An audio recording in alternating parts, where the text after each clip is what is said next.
Welcome to another episode of C3 Corvette Ground Pounder Project. Anyway, just want to kind of give you an update of where I'm at. Been working hard in the shop and boom, got the rear differential done. Took it apart, sandblasted it, changed the gaskets in it, or gasket, snap rings, all new seals.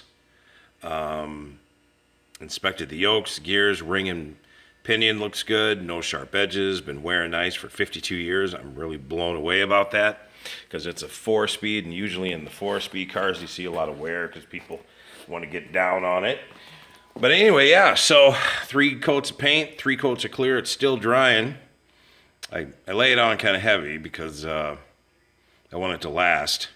And if oil spills on it, anything like that, you can just pretty much wipe it off and keep on tooling, man. But yeah, so I just wanted to kind of show what's up. Did I have to go this far in anything? I guess not. I probably didn't. You know, I probably could have black paint and been done with it, but it feels good to go to this point. All it takes is that one person to kind of say, hey, that looks awesome, bro. You didn't need to go that far, but you did. The rest of the car just must be just killing, see what I mean? So, not that I need any recognition, but it always feels good to have someone appreciate your hard work, because as you can put a lot of sweat, tears, and money into these things. But anyway, I just want to kind of give you an update on what I thought was kind of cool.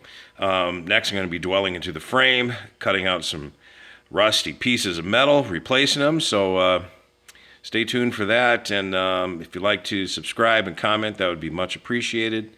Any questions for me, please ask.